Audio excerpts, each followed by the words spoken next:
Olympique Lyonnais 1, Olympique de Marseille 0. C'est le match d'hier. Analyse à froid avec une petite nuit pour y penser avec le poteau Alex. Qu'est-ce que tu as pensé de ce match, qui était un match important, jamais un match comme les autres, cet Olympico. Voilà, 1-0 pour l'Olympique Lyonnais à la fin. Qu'est-ce que tu retires de ce match? Qu'est-ce que tu ressors de ce match plutôt? Salut Nico, salut tout le monde. Bah écoute, ouais, match compliqué pour les Olympiens. Belle prestation des Lyonnais. Qu'est-ce qu'on peut dire sur ce match? Bah, tout d'abord, je pense que moi, ce qui m'a choqué le plus, c'est vraiment la fébrilité défensive de l'Olympique de Marseille. Encore une fois, on a des préceptes qui sont pas du tout intégrés par les joueurs. Euh, un alignement défensif qui est terrible. Euh, Encore une fois, on avait déjà eu ce genre de choses sur le match précédent, sur le match contre le Paris FC, où ça s'était bien terminé pour l'Olympique de Marseille. Euh, J'ai même envie de dire mais sur bon, la saison précédente, même l'OM qui est toujours très fébrile défensivement. Il va y avoir des choses à retirer des deux côtés, hein. L'OM, oui, c'est bien sûr sûr. qu'on va parler de la défense. L'OL aussi, on va pouvoir faire un point là-dessus sur bah, comment ils ressortent de cet été qui était très mouvementé aussi, hein. Il y a 2 étés très mouvementés de part et d'autre. Mais c'est clair que ce qui saute aux yeux de prime abord, c'est la fébrilité marseillaise en défense. Tu veux peut-être axer directement là-dessus. Moi aussi, c'est ce que j'ai noté en premier, la défense. La défense. Bah écoute, si on doit faire un peu le récap du match, je trouve que durant les 10 premières minutes, on a l'OM qui rentre plutôt bien dans le match. J'ai bien aimé les 5-10 premières minutes. On a un OM qui est devant le but de Lyon, qui arrive à s'animer correctement. J'ai bien aimé la rentrée de Traoré, Wea, qui je trouve arrivait assez bien à se trouver sur le côté gauche. C'était assez intéressant. Malheureusement, ça n'a pas duré longtemps. Au fil du match, on a eu un Olympique lyonnais qui a trouvé une bonne réponse tactique à cet OM, qui a vite compris que l'OM était fébrile sur les espaces, notamment avec un joueur comme Malik Fofana qui correspond parfaitement à ce profil-là, avec un joueur qui adore dévorer les espaces, très rapide. Et on l'a tout de suite vu. Ouais. Voilà, il s'est régalé sur son côté. Bah, Euh, je l'avais dit, tu te souviens, pendant. Alors, déjà, on va faire un petit. On en parlera plus tard de tous tes bonnes analyses, vu que on le verra plus tard sur les matchs anglais. Moi, sans me jeter des fleurs, hein, mais je l'avais dit que Malik Fofana allait se régaler face à Murillo. ouais, Bah, ouais, ça a pas menti, hein. ça n'a pas raté. Ça a pas raté. Euh, Tu vois, dans mes notes, j'ai avant le carton rouge même, les espaces dans la défense marseillaise sont dingues. T'as des hors-jeux qui sont couverts. Pour moi, par exemple, le but là qui est sur hors-jeu, qui est sifflé, Wea il couvre potentiellement. On n'a pas le révélateur, mais ça joue vraiment à rien. Euh, les espaces sont fous aussi sur une parade de Rouli où c'est Abner qui arrive à s'incorporer dans cette défense. Lui, latéral gauche, qui arrive à monter, à s'incorporer dans cette défense et rentre comme dans du beurre dans la défense marseillaise. Donc ouais, moi aussi j'avais les espaces dans la défense sont dingues et ce même avant le rouge. Faut Ouais, pas, là on peut se dire parce qu'on va en parler du carton rouge qui est un tournant du match certes, mais qui n'est pas c'est pas comme si Marseille roulait sur l'Olympique Lyonnais avant ça quoi. non, absolument pas, Nico, t'as raison. Le carton rouge, déjà, on peut le dire, est largement mérité. Il n'y a Oh rien oui. à dire sur ça. Voilà. Encore une fois, c'est un carton rouge qui est révélateur de cette fébrilité défensive. En fait, c'est que un joueur comme Malik Fofana, qui adore dévorer les espaces, euh, forcément, à un moment donné, et ben voilà, ça amène des erreurs défensives, ça amène un tacle de notre jeune défenseur central. Moi, je vais pas lui tomber dessus parce que en fait, il est aussi victime d'un alignement de toute notre défense et puis de son capitaine, Balerdi. Je pense qu'on va pouvoir y revenir, On va qui faire quand un même, dossier comme ça. Alors on sait que je suis pas voilà, le plus grand hater du Balerdi, mais là Balerdi son match c'est un le dossier récital. Balerdi, ça reste quand même le capitaine de notre équipe, Mm. le capi de notre défense. Et quand on le voit se comporter comme ça sur plusieurs phases de jeu, où franchement, des fois, je me demande si c'est un défenseur professionnel. Parce que c'est vraiment terrifiant son Mm. placement défensif. Alors sur cette action du carton rouge, euh, bon, on a dit, hein, la défense était déjà en garde avant ça, avec plusieurs actions pour l'Olympique Lyonnais, etc. Mais sur ce carton rouge, pour moi, il y a 3 erreurs flagrantes. Ok. Le tacle de Sedji, c'est la dernière erreur qui parachève le tout. Il reste quoi? Il reste 50-55 minutes dans ce match. Tacler comme ça, bon, c'est un peu bête. Ouais, il fait ça à la 30e, donc il reste 1 heure de jeu. Faut peut-être le laisser partir ou essayer de l'accompagner, même si on sait que Malik Fofana va vite. Mais pour moi, la première erreur, c'est évidemment celle de Balerdi, qui est trop suffisant. Alors l'année dernière, ça a très bien marché, hein, ces moments où quand il driblait, il éliminait des joueurs sur des prises de balles ou sur des petites passes, ça réussissait très bien l'année dernière sous De Zerbi, donc je ne peux pas lui tomber dessus totalement non plus, mais c'est quand même une faute. Donc quand tu fais une erreur, et il l'a assumé en zone mixte, tu l'assumes. Voilà, c'est toi qui as fait l'erreur, la première, qui emmène tout ça. Mais il y a une erreur que je trouve qui a été trop peu mise en avant, c'est l'intervention de Murillo qui, qui se jette pour rattraper cette mésentente entre Sedji et Balerdi, qui se jette, mais tu ne te jettes pas quand tu sais que tu as Enfin, normalement, tu as les consignes du coach qui disent attention dans le dos, il y a un joueur à surveiller, c'est Malik Fofana. Tout le monde sait qu'il va prendre les Tout espaces. le monde sait que si Tout le tu monde vas le y sait. aller, évidemment qu'il va partir et qu'il va prendre l'espace. Et se jeter comme ça, au lieu de des fois, tu vois, ok, une erreur, bam, on redescend, on se met sur les appuis et on contrôle la contre-attaque pour la ralentir. Ça aurait été beaucoup plus intelligent. Là, je trouve qu'il se jette bêtement. Murillo aussi, moi j'ai ce match de Murillo parce qu'on le voit aussi Ouais. sur le but totalement fautif. Il se frise les moustaches dans la défense. On ne sait On pas ce voit qu'il bien qu'il fait. n'est pas au niveau de Mm, gros chocs de Ligue 1, hein. c'est ça. Alors en Ligue des C'est Champions, flagrant. attention. Et encore plus, comme tu dis, même dans les intentions, j'ai trouvé le comportement vraiment mauvais. On a presque l'impression qu'il n'a pas envie d'être là. Mm. Euh, Tu vois, c'est même pas comme si c'est que des erreurs techniques, c'est aussi même physiquement, il n'est pas au niveau, quoi. Il n'a pas la caisse physique pour ces grands chocs. Euh, Après, est-ce qu'on peut revenir aussi peut-être du côté lyonnais, parce qu'il faut quand même leur donner du crédit aussi. Bien sûr. Euh, Dans ce on a contexte, peut-être, sortir un match on a peut-être, comme ça, 3 victoires en 3 matchs, respect, hein, du côté lyonnais, du board lyonnais qui a réussi à revenir des enfers. Et là, alors si on avait dit début juillet que Lyon allait surclasser l'OM comme ça à l'Olympico fin août, je pense qu'il n'y a personne qui y croyait, quoi. bah, c'est sûr. Et puis quand tu vois la composition de départ de l'Olympique Lyonnais, on est peut-être sur un des OL les plus faibles de ces dernières années Mm. en termes de joueurs. Après, voilà, c'est une équipe qui a vécu des moments difficiles ensemble. Ils ont traversé l'enfer, ils ont été raillés par beaucoup de monde. Et aujourd'hui, c'est cette situation qui a fait que le groupe est soudé. Et ça se voit vraiment, on sent qu'il se passe des choses autour de ce club. Il y avait une très bonne ambiance dans les tribunes, avec l'hommage à Miko Tadze. Mm.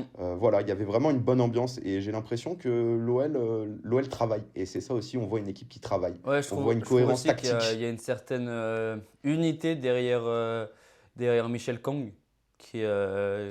qui est arrivé. Tu vois, les Lyonnais pourraient gueuler contre le départ de Miko Tadze au dernier jour du mercato, mais on sent qu'il y a une unité qui se forme, qui comprend qu'il va falloir, il y aura des moments difficiles dans cette saison.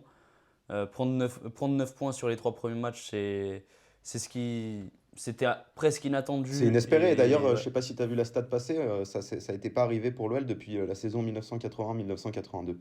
Euh, trois victoires, 3 premières victoires en Ligue 1. Et pourtant, Donc ils ont tu eu vois, dans ce contexte-là, c'est quand même entre fou. 1980 et 2025, il y en Il a y a eu eu des des bonnes belles équipes à saisons. l'OL, hein. Il y a eu Il y a des eu des très bonnes belles équipes à saisons. l'OL.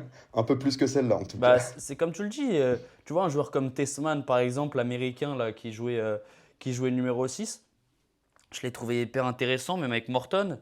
J'ai trouvé leur milieu super intéressant. Le petit Mera aussi, tu sens qu'il a du ballon, qu'il a de la qualité technique. Je trouve qu'il y a quand même alors, c'est comme tu dis, peut-être une des équipes les plus faibles du championnat de l'histoire de Lyon, l'histoire récente de Lyon. Mais cette unité et joueurs différents et de très bons joueurs comme Malik Fofana, comme Tolisso, Niakate qui a fait un super match, qui a muselé Aubameyang. Euh, des entrées intéressantes aussi. J'ai trouvé Abner hyper solide face à Greenwood. On pourra en parler de Greenwood, normalement notamment des sortants. Mais j'ai trouvé l'équipe cohérente. J'ai trouvé l'équipe cohérente. Je trouve que sûr de ses forces, qui s'appuyait beaucoup en première mi-temps sur Fofana et qui au caractère a embauché la victoire. On va en parler après de cette deuxième mi-temps, mais j'aimerais aussi parler de ce que ce carton rouge emmène, c'est la sortie de Bilal Nadir. Qu'est-ce que tu as pensé, toi, du fait que des Herbis sortent Bilal Nadir? Écoute, Bilal Nadir, il subit la conséquence directe de ce carton rouge.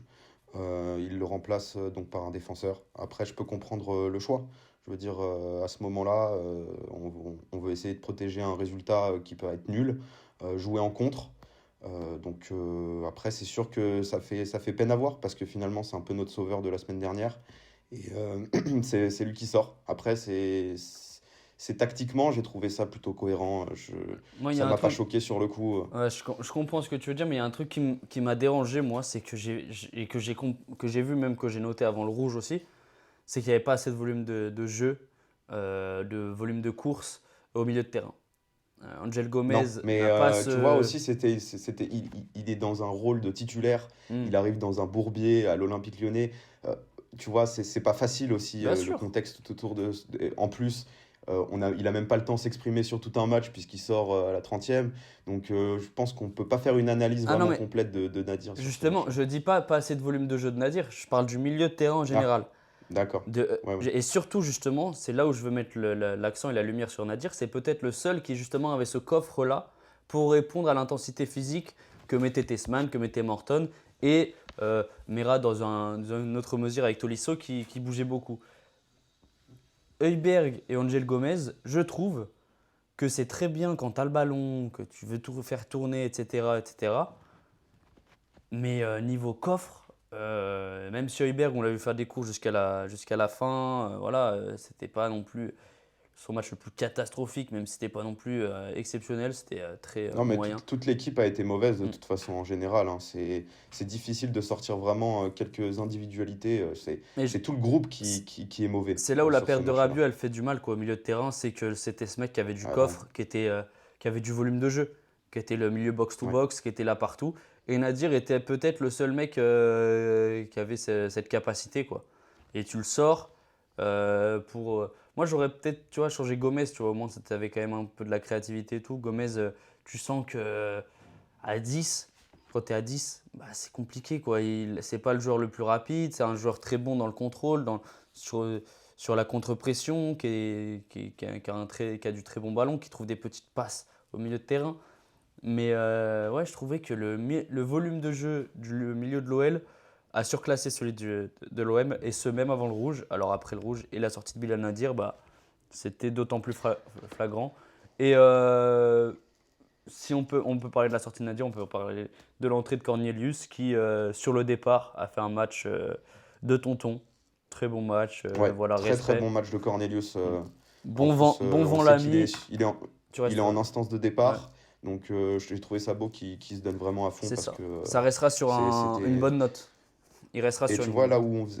là, on faisait le parallèle de certaines attitudes comme celle de Murillo. Voilà, j'ai trouvé que Cornelius, tu vois, avec l'attitude, voilà, rien qu'avec une attitude, on peut arriver à faire des bonnes choses sur un terrain de foot. Et il faudrait peut-être que Murillo et puis certains autres joueurs s'inspirent de ça.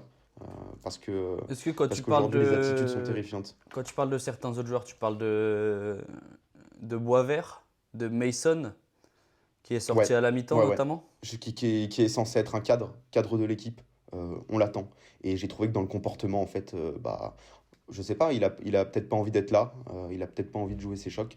C'est assez bizarre ce qui se passe à l'OM. Alors, on va aussi rappeler le contexte extrasportif qui se passe autour de l'OM parce que c'est directement lié, en fait. Ce qui se passe sur le terrain et en dehors du terrain est directement lié.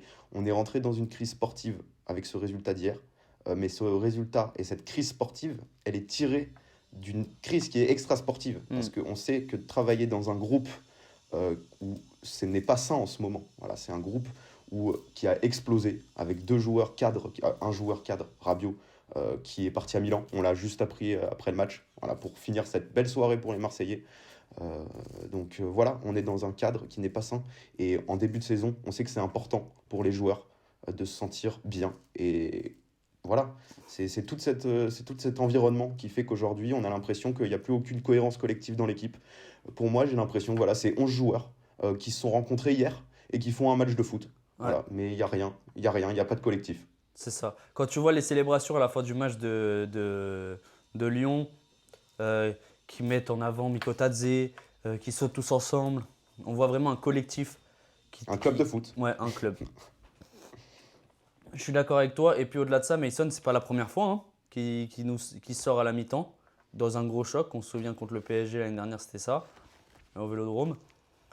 Déçu parce que tu sens que techniquement, ce mec, il est quand même particulièrement fort. Je me souviens de son contrôle là sur la longue transversale d'Heuberg. C'est ça qui est frustrant.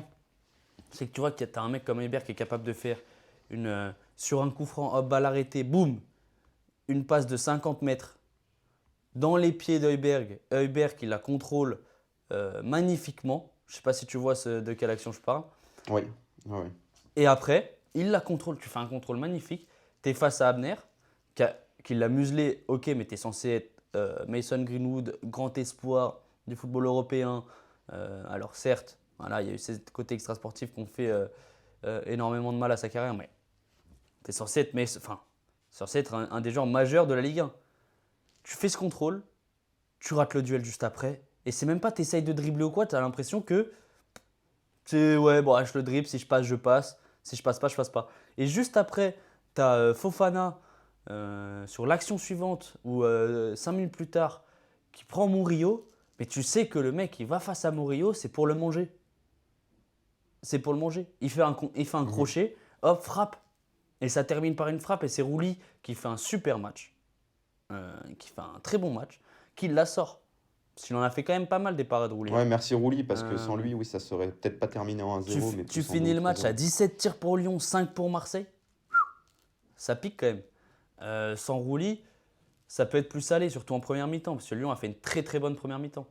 Et Marseille, une très très mauvaise première mi-temps, une meilleure deuxième malgré le but.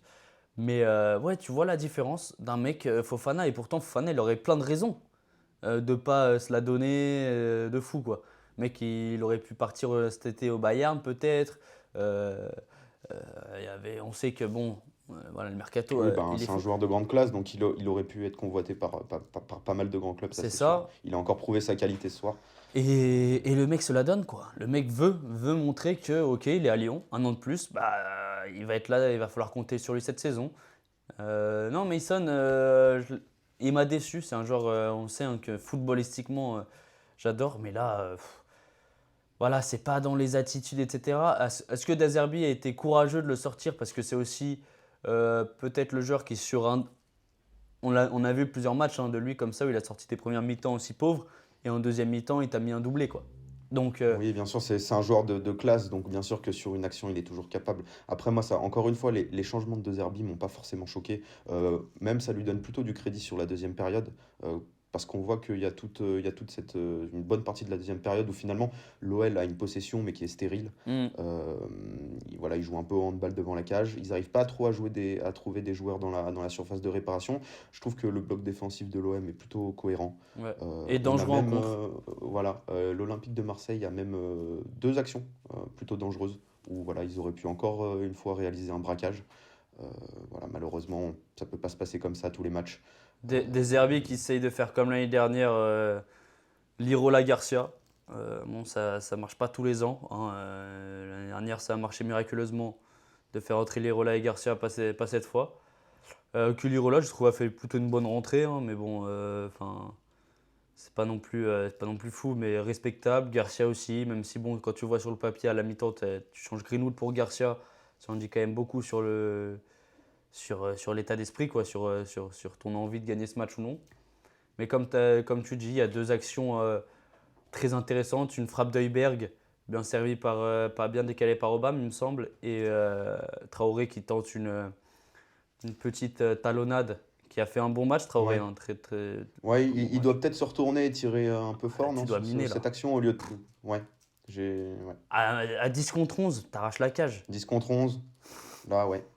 Ouais. T'arraches la cage. Ou alors tu fais une talonnade, mais là, elle était trop. Elle était sur le Elle gardien. Ouais, était c'est sur pas le très, très gardien et bien puis joué de sa trop, part. trop, trop faiblarde, quoi. Donc, Ouais. ouais, l'OL qui a été en danger, mais qui trouve son salut par Mais c'est l'intervention mérité même. hein, Oui, du oui. côté lyonnais. Il n'y a rien à dire. Hein. Ah, Il n'y mais a rien à loin dire. de là, loin de là. Il n'y a rien à dire. Qui trouve son salut à la Euh, 88e minute sur un bon mouvement. Voilà, Roulier qui est battu. À l'envie. Hein, Ouais. on voit que l'action, c'est vraiment un but à l'envie. C'est une équipe qui a envie. Et l'autre, non, Et puis, surtout. et l'autre non. Et puis tout un symbole avec Balerdi qui fait le but du contre son camp. Voilà, c'est Ouais. le symbole du match. Ça résume Bien, exactement le match. bien pressé par Soulch quand même. Voilà, hein, qui mène Balerdi à la faute. Mais quand tu vois les attitudes défensives dans la surface, et l'année dernière, je l'ai dit, je ne sais pas combien de fois on en a parlé, euh, les joueurs sont statiques dans cette surface. Murillo, le premier, statique. Est-ce que tu vois l'action voilà, sur le but Ouais. Murillo, est-ce que tu vois Murillo? Murillo, on ne sait pas ce qu'il fait. Il est immobile. Il regarde le Un ballon passer. Playmobil. En fait, il est spectateur, quoi. C'est un supporter. C'est un supporter dans le stade. Mais c'est arrivé Il trop sait pas où il est. Il est perdu. c'est Il arrivé est trop de complètement fois, hein. perdu. C'est arrivé trop de fois. Je trouve qu'il passe C'est beaucoup à travers les mailles du filet parce que Balerdi, voilà. Mais il est fautif. Crystallis, tout ça, ouais. Il est fautif Ouais, quand ouais. même sur le rouge et aussi sur le but, dans le sens où Ouais. je te demande pas de la sortir, mais de l'impact dans cette surface. C'est ta C'est surface. ça, et puis C'est pas la c'est comme surface comme on adverse. l'a dit juste avant. Comme on l'a dit juste avant, ça résume toute une mentalité. Voilà, cette dernière action, elle résume le match. Et voilà, un grand bravo aux Lyonnais qui font un 9 sur 9. Magnifique. Non, Voilà, franchement, du côté lyonnais, après cet embroglio là, de Ligue 2, Ligue 1, etc.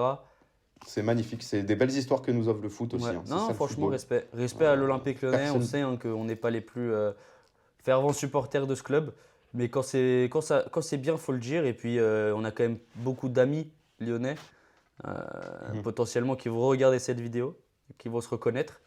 Donc, non, non, il n'y a pas à dire. Hein, c'est respect de s'en sortir sans neuf. Surtout, tu te dis quand même, tu joues contre un Lyon qui vient de perdre Miko Tadze. Et bah, ils font front. Ils font front en tant que club Mais et nous bah, et nous, quand je dis nous, je dis Marseillais, on est comme ouais. tu dis, 11 inconnus qui jouent, 15 avec les remplaçants qui jouent sur le terrain, mais bon, pas trop Alors écoute, de. voilà, l'OM, on va espérer, on sait qu'il y a la trêve internationale qui arrive, on va espérer qu'il y a des choses qui se passent dans ce club, C'est ça. qui est peut-être que les dirigeants, l'entraîneur, les joueurs puissent se parler, se dire les choses franchement. C'est aussi ça un club. On sait que le football va vite, donc voilà, on n'est que à la J3, il n'y a rien d'affolant pour l'instant. Puis Après, c'est sûr que si on continue, si l'OM continue à jouer de cette manière, ça peut être très très compliqué et la saison va être très très longue. Très très je longue. m'étonne. Euh, Ah, ça va être long, hein. Mais au-delà de ça, même, j'ai oublié d'en parler, mais Balerdi, il y a eu tellement de fois où ils ne se sont pas entendus avec Rouli, où Rouli sort dans les pieds de Balerdi, Balerdi dégage le ballon, où il y a une mésentente, il protège le ballon, Rouli sort pas vraiment. Je trouve que Balerdi, pas patron, tu vois, pas patron de sa défense, pas ok les gars, c'est moi et qui aucune gère, etc. sérénité. Ouais, Un pas capitaine serein. est censé apporter de la sérénité, est censé apporter du calme. Et en Surtout fait, quand on tu as a un Egan Riley, 21 l'inverse. ans à côté de toi, quoi. Voilà. Et en fait, c'est l'inverse du calme. On a un défenseur, on a un capitaine qui peut avoir un niveau qui est exceptionnel. Vraiment, je pense qu'à son prime, c'est un défenseur Oui, qui est quand il tout a un gros simplement match, il a un gros exceptionnel. match, hein, c'est clair. Voilà, il a un gros match, mais qui peut descendre à un niveau aussi catastrophique. Et c'est vrai que c'est un peu difficile d'avoir un joueur comme ça, parce Ouais, qu'on a besoin de stabilité. Et l'OM a besoin de stabilité c'est aussi ça. dans ces moments. Et voilà, Il a un spectre, comme tu dis, de top très ouais. haut et flop très bas, quoi. Il a un spectre, Et malheureusement, dans les grands matchs, c'est souvent plus vers le bas que vers le haut. malheureusement, on l'a vu hein, en Ligue des Ouais, Champions, ouais. contre le Dans les gros chocs de Ligue 1 PSG, l'année contre dernière, Lyon. Ouais. Et comme tu dis, de la stabilité, moi, ce que je vois quand je regarde cette équipe, quand je regarde cette équipe, le 11, à part Greenwood, à part Højbjerg, t'as donc de l'année dernière Greenwood, Højbjerg, Balerdi, Rouli, Murillo. Nadir, je le compte pas vraiment parce qu'on sait que l'année dernière, il jouait pas beaucoup. Tout le reste, c'est des nouveaux joueurs. Il y en a plein qui arrivent encore aujourd'hui avec cette fin de mercato. Quand on avait un Longoria qui disait en début de mercato, on va apporter plus de stabilité, ça va être moins un mercato à 10 recrues comme les années précédentes. Au final, c'est encore plus que les années Oui, précédentes. bah, de toute façon, ils sont très forts pour nous raconter des belles histoires, nos dirigeants. Alors moi, Mais voilà. j'apprécie grandement cette direction, mais c'est pas pour autant que je suis aveuglé. Oui. Je vais pas non plus tirer sur tout le monde au premier match perdu contre l'Olympique Lyonnais. Tirer la sonnette d'alarme. Mais bien obligé de me rendre compte qu'on nous a dit qu'il y allait avoir de la stabilité. Au final, tu te retrouves encore avec plein de joueurs qui ne se connaissent pas. C'est pas le mieux, hein, de la continuité, on sait c'est ce qu'il En faut, fait, quoi. Nico, on a l'impression aujourd'hui qu'on est à l'année 1 de notre projet. Tu vois. On arrive à cette J3 et on a l'impression que De Zerbi est arrivé il y a un mois et demi. Mm. On a l'impression que le projet vient de commencer. Alors qu'en fait, on est sur une AD2 où on nous avait promis que les choses avançaient. Comme tu dis, qu'il allait avoir une stabilité au niveau des joueurs. On fait une super préparation en plus. Voilà, l'Olympique de Marseille a été très solide sur ces matchs-là. Donc tout le monde s'attendait à ce que l'OM continue sur une bonne dynamique en Ligue 1. Putain, Et finalement, bah, tu m'y fais. tout explose. tu- Tout explose en vol. Et puis c'est cette bagarre dans le club qui a été, c'est un avis personnel, très très mal géré par la Ah, direction. bien sûr. Euh, on a parlé d'une violence inouïe de bagarre. Le terme inouï, je pense que c'est un peu nous prendre pour des cons. Ouais. On a vu Ro qui s'est barré le lendemain à Bologne.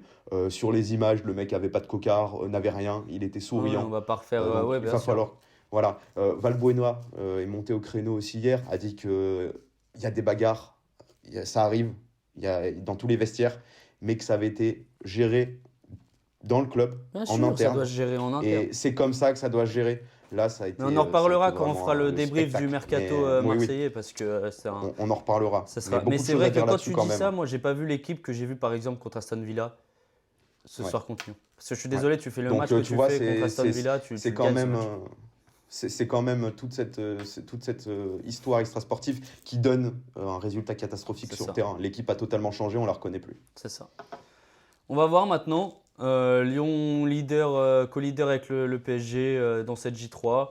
L'OM 10e. La saison est encore longue. Déjà 6 points déjà 6 points de Ouais. retard pour l'OM sur le PSG, Beaucoup qui devait de. Et sur Lyon concurrencer aussi. cette année Ouais, ouais, bien et sûr. réduire l'écart. Beaucoup de joueurs qui arrivent. On sait que voilà, O'Reilly arrive. On en avait parlé, nous, des buts de O'Reilly.